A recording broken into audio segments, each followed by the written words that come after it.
उत्तर वैदिक काल में किस देवता को सर्वोच्च स्थान प्राप्त था? तो प्रजापति को। बीमारियों का उपचार दिया गया है अर्थवेद में। वैदिक काल के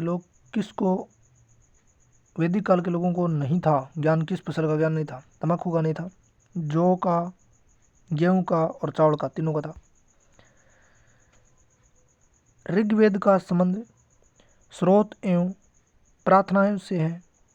यजुर्वेद का संबंध स्रोत और कर्मकांड से है। सामवेद का संबंध संगीत से है। अर्थवेद का संबंध तंत्र मंत्र और वशीकरण से है।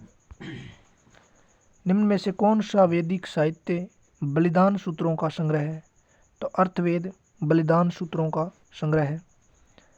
निषक शब्द का अर्थ, निषक का अर्थ वैदिक काल में आभूषण था, जिसका अर्थ बाद में प्रयोग हुआ सिक्के के रूप में। यानी निषक को वैदिक काल में आभूषण कहा जाता था और बाद में निषक को सिक्का कहा जाने लगा। सांख्य दर्शन, योग दर्शन, न्याय दर्शन, वैशेषिक दर्शन, मीमांसा, इन 6 भिन्न भारतीय दर्शनों की स्पष्ट रूप से अभिव्यक्ति हुई है वैदिक युग में। तो यह वैदिक युग में लिखे गए थे। ऋग्वेद में वर्णित देवताओं में सबसे प्रमुख देवता था इंद्र। ऋग्वेद में कितने सूक्त हैं? 1028। पूर्व वैदिक कार्यों का धर्म प्रमुखतः था प्रकृति पूजा और यज्ञ। किस वेद में जादुई माया और वशीकरण? अर्थवेद में। ऋग्वेद का कौन सा मंडल पूर्णतः सोम को समर्पित है? 9वां मंडल। शूद्र का उल्लेख पहली बार मिलता है 10वें मंडल में। गायत्री मंत्र विश्वामित्र ने लिखा था। गायत्री मंत्र की रचना किसने की? विश्वामित्र ने। वैदिक साहित्य में प्रयुक्त ब्री शब्द का अर्थ क्या है? चावल। ब्री मनी चावल।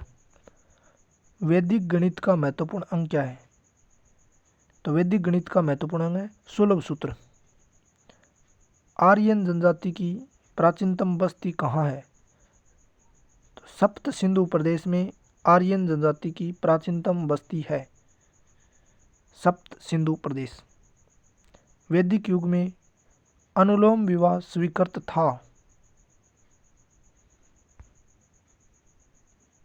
आर्य सभ्यता में मनुष्य के जीवन के आयु के आरोही क्रमों को 4 चरणों में विभक्त किया गया है। सही क्रम है। सबसे पहले ब्रह्मचर्य क्रम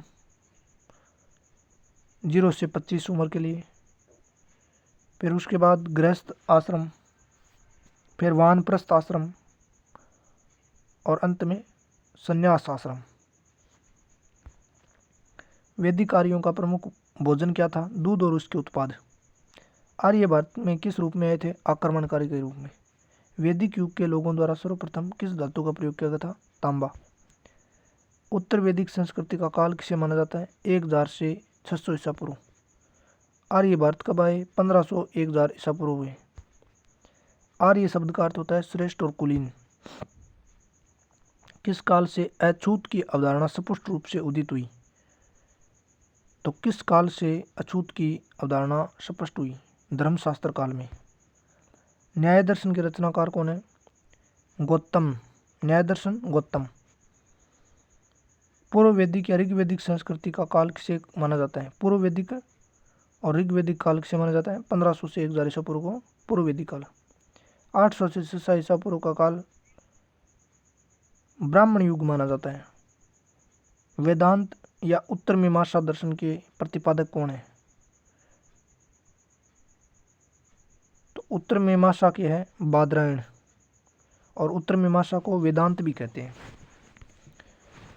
धर्म सूत्रों में भूराष्ट्र की दर क्या है? 1/6। अस्तो माँ सदगमे, तमसो माँ ज्योतिर्गमे और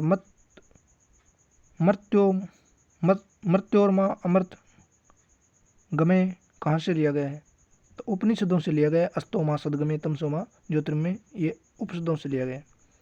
वेदों को अपुरुष क्यों कहा गया है? क्योंकि वेदों की रचना देवताओं ने की है, आदमियों ने नहीं की है। वैशेषिक दर्शन के रचनाकार कौन है? कणाद। ऋग्वेद में संपत्ति का मुख्य रूप क्या है? गोधन। ऋग्वेद के किस मंडल में शूद्र का उल्लेख परिवार? 10वें मंडल में। 16 सूत्र किस विषय से संबंधित किताब है? ज्यामिति की किताब है। गणित में नहीं, ज्यामिति उससे संबंधित है 16 सूत्र किताब। वैदिक धर्म का मुख्यतः मुख्य लक्षण निम्न में से किसकी उपासना थी? प्रकृति की उपासना किया करते थे वैदिक धर्म वाले। कौन से 3 वेद समूह को वेद त्रयी कहा जाता है? तो अर्थवेद को छोड़ दें तो वो तीनों सभी वेद त्रयी कहलाता है, क्योंकि अर्थवेद की रचना सबसे अंत में हुई थी। प्रथम विधि निर्माता से माना जाता है मनु को। ऋग्वेदिक आर्यों का प्रमुख व्यवसाय क्या था? तो ऋग्वेद में आर्यों का व्यवसाय पशुपालन था। उत्तर वैदिक काल में प्रथम बार पक्की ईंटों का प्रयोग किस नगर में हुआ था? तो कौशाम्बी में। गुप्तों की राजधानी थी कौशाम्बी, वहाँ पक्की ईंटों का प्रयोग हुआ था। उत्तर वैदिक काल में लिखे गए ग्रंथों का सही क्रम कौन सा है? तो सबसे पहले वेद लिखे गए उत्तर वैदिक काल में, वेदों के बाद में ब्राह्मण लिखे गए, और ब्राह्मण के बाद में अरण्य लिखे गए, और अंत में उपनिषद लिखे गए। वेद, वेद ब्राह्मण, और फिर अरण्य, और बाद में उपनिषद। सांख्य दर्शन में मूल तत्वों की संख्या 25 है, जिनमें पहला तत्व है प्रकृति। ऋग्वेदिक कालीन नदी कौन सी है? तो रावी नदी ऋग्वेद में ही, सतलज नदी भी, घग्गर नदी, तो ऋग्वेदिक कालीन नदियाँ हैं। उत्तर वैदिक काल में हल को क्या कहा जाता था? तो हल को सिरा कहा जाता था, और हल रेखा को सीता कहा जाता था। ऋण देकर ब्याज लेने वाले व्यक्ति को क्या कहा जाता था? वैक नोट। ऋण देकर ब्याज लेने वाले व्यक्ति को वैक नोट। आर्यों द्वारा खोजी गई धातु कौन सी थी? लोहा। मुंडकोपनिषद नामक उपनिषद में यज्ञ की तुलना किससे की गई है? टूटी हुई नाव से। आरंभिक वैदिक साहित्य में सर्वाधिक वर्णित नदी कौन सी है? तो सिंधु नदी का सबसे ज़्यादा प्रयोग हुआ है, और सरस्वती नदी को पवित्र माना गया है। जीवन भर अविवाहित रहने वाली महिला को अमाजू कहा गया है। चारों वेदों में कुल मिलाकर कितने मंत्र हैं? 20,389। अवेस्ता और ऋग्वेद में समानता है। अवेस्ता किस धर्म से संबंधित है? किस क्षेत्र से संबंधित है? तो ईरान से संबंधित है अवेस्ता। अवेस्ता ईरान, और ऋग्वेद से समानता है अवेस्ता में, अवेस्ता ईरान। आर्यों के आर्कटिक होम सिद्धांत बीजी तिलक ने दिया था। मनुस्मृति मुख्यतः संबंधित है समाज व्यवस्था से। समाज में कैसी व्यवस्था होनी चाहिए, इससे संबंधित है मनुस्मृति। गायत्री मंत्र की रचना किसने की थी? विश्वामित्र ने। जल या समुद्र का देवता कौन था? वरुण। तीनों क्रमों में या तीनों पगों में 3 लोगों को माप लेने के कारण किसे उपक्रम कहा गया है? तो विष्णु ने मापे थे 3 पग। हरियाणा प्रांत में चित्रित धूसर मर्दभांड स्थल किस स्थान पर हाल ही में किए गए उत्खनन से प्रकाश में आया है? तो भगवानपुर, हरियाणा में भगवानपुर। कौन सा वैदिक साहित्य पैर के पास बैठने को संदर्भित है? तो उपनिषदों का अर्थ होता है पैर के पास बैठना, उपनिषद।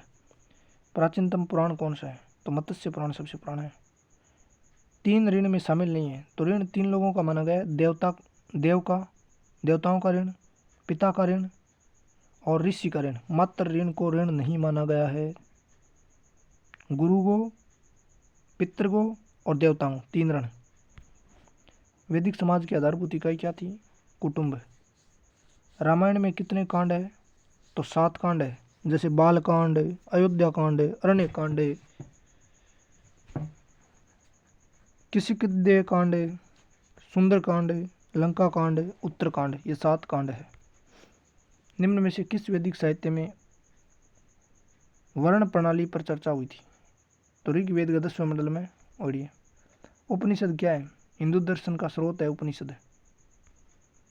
वेद शब्द का अर्थ क्या होता है? ज्ञान। आर्यों को एक जाति कहने वाला पहला यूरोपीय कौन था? Max Muller. सबसे नया वेद अर्थवेद। ऋग्वेद में किसका उल्लेख है? मंत्रों का। ऋग्वेद में मंत्री मंत्र है। यजुर्वेद में किसका उल्लेख है? कर्मकांड। यजुर में कर्मकांड। ऋग्वेद में कुल ऋचा या मंत्र कितना है? 10,600। वैदिक काल में गोधुमा किसे कहा गया? गेहूं ने गोधुमा। वैदिक काल में कर को क्या कहा जाता था? बलि। गायत्री मंत्र का उल्लेख कितवें मंडल में? 3रे में। वैदिक काल में मूल्य की इकाई क्या थी? निष्क। ऋग्वेद में 9वें मंडल को क्या कहा गया? सोम मंडल। ऋग्वेद में कितने मंडल हैं? 10। वैदिक काल में कितने प्रकार के विवाह थे? 8 प्रकार के विवाह थे। ऋग्वेद में किस नदी को सर्वाधिक महत्व है? सरस्वती को। दूसरा महत्वपूर्ण देवता अग्नि था। 1 पर इंद्र, 2 पर अग्नि। वेदांग की संख्या 6, वेद 4 होते हैं और वेदांग 6 होते हैं। आर्यों का प्रिय पशु घोड़ा था। आर्य सभ्यता कैसी थी? ग्रामीण थी। आर्य सर्वप्रथम कहाँ पर बसे थे? पंजाब में। आर्य पंजाब में बसा, पंजाब में। कौन सा वैदिक साहित्य बलिदान सूत्रों का संग्रह है? तो अर्थवेद बलिदान सूत्रों का संग्रह है, अर्थवेद बलिदान सूत्रों का संग्रह। आर्यों की भाषा क्या थी? संस्कृत। आर्यों के प्रिय देवता कौन थे? इंद्र। महापुराणों की संख्या कितनी है? 18 महापुराण है। सत्यमेव जयते मुंडक उपनिषद से लिया गया है। उपनिषदों की संख्या 108। जुताई बुआई कटाई का उल्लेख मिलता है सतपथ ब्राह्मण में। ब्राह्मण बुमणी कटाई बुआई करें। अर्थवेद को किस अन्य नाम से जाना जाता है? तो अर्थवेद ने ब्रह्म वेद भी कहे। अस्तो मां सदगमे गायत्री मंत्र कहाँ से लिए गए? ऋग्वेद से। महाभारत का पुराना नाम जय संहिता, महाभारत में जय संहिता। सामवेद के रचनाकार कौन है? भरतमुनि। श्याम होगी भरतमुनि, श्याम भरत, श्याम भरत। अर्थवेद के रचनाकार कौन है? विश्वामित्र। विश्वकर्मा, तो कर्म करेगा उसको अर्थ मिलेगा, अर्थ मानी पैसा होता है, तो विश्वकर्मा अर्थवेद। यजुर्वेद के रचनाकार कौन है? विश्वामित्र। यजुर्वेद विश्वामित्र। यजुर्वेद में यज्ञ है और मित्र होते हैं, वही यज्ञ करते हैं। सिंधु घाटी की खुदाई में मिले अवशेषों में तत्कालीन व्यापारिक और आर्थिक विकास के द्योतक निम्न में से कौन है? मुद्रा। मुद्राओं बेरबाटा का पीसार आदमिया। अपवाह तंत्र का निर्माण सबसे पहले सिंधु घाटी सभ्यता में लोगों को ज्ञान हुआ था पूरे विश्व में अपवाह तंत्र का। सिंधु घाटी की सभ्यता के लोगों का मुख्य व्यवसाय क्या था? कृषि। और आर्य वैदिक सभ्यता रहा पशुपालन, और सिंधु घाटिया रहा कृषि। तो अलग अलग काम है। सिंधु घाटिया रहा तो शहरी सभ्यता ही कृषि करता, और वैदिक सभ्यता ग्रामीण फिर भी पशुपालन करता। किस जिले में मोहनजोदड़ो स्थित है? तो मोहनजोदड़ो लड़काना जिला में, पाकिस्तान में। सिंधु घाटी सभ्यता की अर्थव्यवस्था की ताकत क्या थी? व्यापार। बिना दुर्ग के एकमात्र सिंधु नगर कौन सा है? दुर्गी कौन है, मतलब खुले ही है, चानू दुर्ग चुन गया दुर्ग बनाना। सिंधु घाटी सभ्यता की प्रमुख विशेषता थी, विशेषता ही व्यवस्थित शहरी जीवन। निम्न में से कौन हड़प्पा संस्कृति के अध्ययन के साथ संबंध नहीं है? तो हड़प्पा का मैंने 3 आदमियां खोज करी, चार्ल्स मेसन, कनिगम और एम वाइलर। सिंधु घाटी की प्राचीनतम संस्कृति और आज के हिंदू धर्म के बीच जैव संबंध का प्रमाण किसकी पूजा से मिलता है? पत्थर, पेड़, पशु, आऊं बेरपाटा का हिंदू धर्म और सिंधु घाटियारों संबंध हो। भारत के